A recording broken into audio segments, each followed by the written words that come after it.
Team सरेआम सिंध के मुख्तलिफ इलाकों में कच्ची शराब के खिलाफ ऑपरेशन को आगे बढ़ा रही है। और ये तमाम जो आप पानी देख रहे हैं, ये पानी नहीं, दरअसल कच्ची शराब है। गली गली हर जगह इर्द गिर्द के देहात में कच्ची शराब का ये कारोबार जारी है। शराब है, लड़ाई का भी आगाज है और जाहिर है ये बड़ी लंबी जंग है।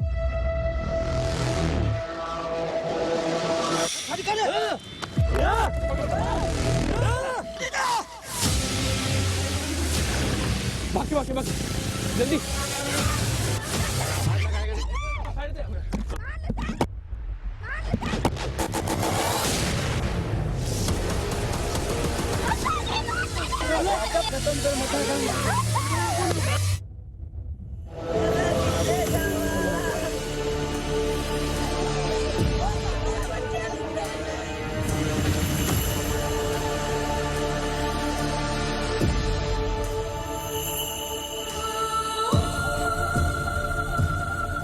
इस मुल्क में एक दो लोगों के मरने पर उनके खून की सुर्खी किसी शह सुर्खी में जगह नहीं बनाती, लेकिन अफसोस ये है कि 100-200 लोगों के मरने पर भी इस मुल्क और इस मुल्क के निजाम में कोई भौंचाल नहीं आता।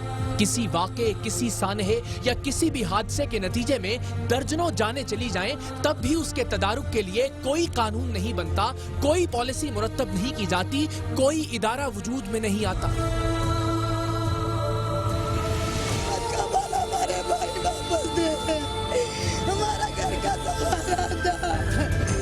कच्ची शराब इस मुल्क के गांव देहातों और कच्ची आबादियों में पनपता वो सानेहा है जो हर चंद महीने बाद रूनुमा होता है और कभी दर्जनों, कभी सैकड़ों घर उजाड़ देता है। कुछ देर के लिए टिकर जरूर चलते हैं, खबर भी 8वीं-10वीं हेडलाइन में एक आध बार चल ही जाती है और फिर अपने पुरतायुश ड्राइंग रूम्स में अंग्रेजी शराब पीते अफसरान और मुक्तदर अफराद मरने वालों के खानदानों का दुख हमेशा के लिए फरामोश कर देते हैं। अगले चंद महीनों में फिर कच्ची शराब 20 अफराद की जान ले जाती है और खबर देखने वाले मरने वालों को ही कसूरवार जानकर उनके मरने पर अफसोस तक का इजहार नहीं करते। वाक़े के बाद पुलिस इधर उधर छापे मारकर 2-4 ड्रम कच्ची शराब पकड़कर तस्वीरें बनाती है, लेकिन कच्ची शराब के नाम पर मौत का यह भयानक खेल बगैर किसी रोक टोक के जारी रहता है।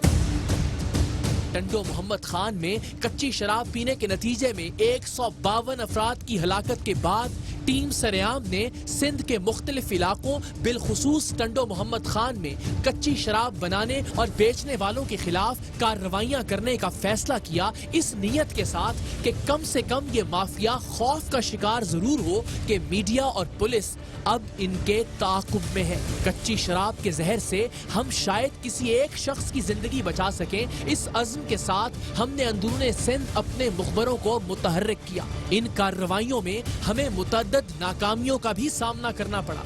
कच्ची शराब और मनशियात बेचने वालों का पूरा गोट हम पर हमला आवर भी हुआ।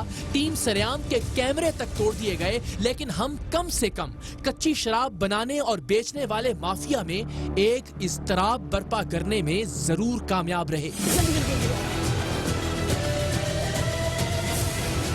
और ये तमाम जो आप पानी देख रहे हैं, ये पानी नहीं, दरअसल कच्ची शराब है। गली गली हर जगह इर्द गिर्द के देहात में कच्ची शराब का ये कारोबार जारी है।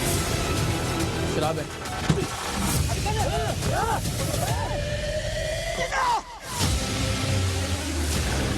बाकी जल्दी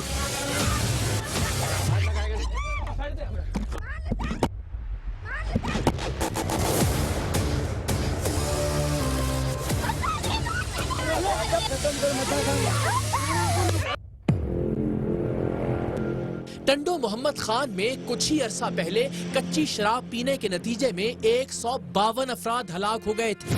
152 मरने वालों की खबर इब्तिदाई खबर थी। जिंदगी और मौत की कशमकश में मुब्तला रहने के बाद दम तोड़ने वालों की कुल तादाद 250 से जायद हो गई थी और 20 से जायद अफराद उम्र भर के लिए नाबीना हुए थे।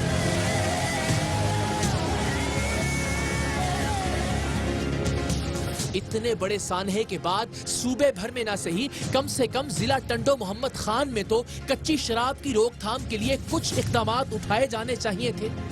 میں اس موازنے پر پیشگی معذرت چاہتا ہوں، لیکن معاملے کی سنگینی کو سمجھنے کے لیے ذرا سوچئے کہ دہشت گردی کے واقعات میں قیمتی انسانی جانوں کے زیاں کے بعد ملک کے ہر ادارے اور ہر فرد نے دہشت گردی کے خلاف اپنے اپنے محاذ پر جنگ لڑی۔ پوری ریاست نے انسانی جانوں کو بچانے کے لیے بھرپور قوت لگائی، ہر انداز، ہر طریقے اور ہر اعتبار سے اس ناسور کو ختم کرنے کے لیے انفرادی اور اجتماعی کوششیں کی، لیکن اس کے برعکس منشیات کے تدارک کے لیے کبھی کوئی ایمرجنسی نافذ نہیں ہوئی۔ زہریلی نشہ آور اشیاء کی ترسیل کو روکنے کے لیے ریاست نے کبھی کسی جنگ کا اعلان نہیں کیا، حالانکہ میں یقین سے کہہ سکتا ہوں کہ کچی شراب ہو یا پھر دیگر منشیات، روزانہ ان کے نتیجے میں ہونے والی اموات کسی صورت بھی دہشت گردی کے نتیجے میں جاں بحق ہونے والوں سے کم نہیں۔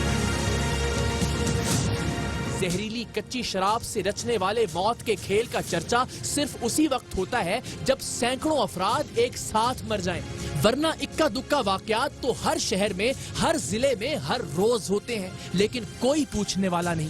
ٹیم سریام نے اس قاتل زہر کے خلاف اپنے حصے کا کام کرنے کی ٹھانی تو ہم پر یہ راز کھلا کہ سندھ کے مختلف علاقوں میں پورے گوٹھ زہریلی شراب کے اس کاروبار سے وابستہ ہیں۔ ٹھٹھا کے قریب واقع گوٹھ علی محمد کاتیار میں شراب بیچنے والوں کو پکڑنے کی کوشش میں ایک دو لوگوں نے نہیں، پورے گاؤں نے ٹیم سریام پر حملہ کر دیا تھا۔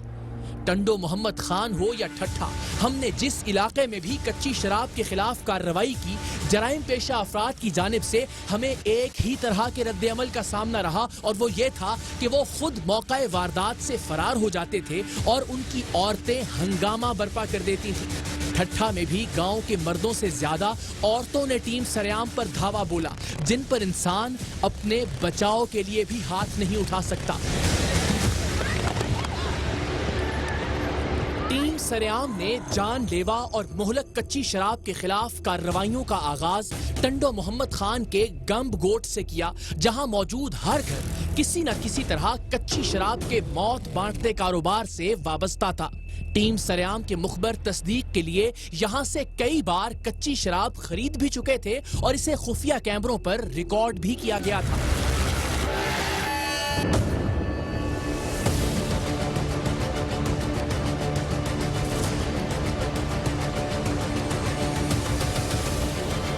ہم ٹنڈو محمد خان پہنچے تو ہمارے مقامی نمائندے اور ٹیم سریام کے انویسٹیگیشن کے ماہر اراکین اس چھوٹے سے گوٹھ کی مکمل تفصیلات حاصل کر چکے تھے۔ ہم یہ تک جانتے تھے کہ کس گھر کے عقبی حصے میں واقع باتھ رومز میں کچی شراب کو ذخیرہ کیا جاتا ہے، لیکن مصیبت یہ تھی کہ پولیس موبائل یا ایک سے زیادہ گاڑیاں اس علاقے میں داخل ہونے کا مطلب یہ تھا کہ ان لوگوں کے ارد گرد پھیلے مخبر انہیں فوراً خبردار کر دیں گے اور ہمارے ہاتھ اس کے بعد کچھ نہیں آئے گا۔ سو ہم نے ایک خطرناک منصوبہ بنایا جس کے نتائج ہمیں اس گوٹھ میں تو نہیں لیکن بعد میں ٹھٹھا کے قریب واقع گوٹھ علی محمد کاتیار میں بھگتنا پڑا۔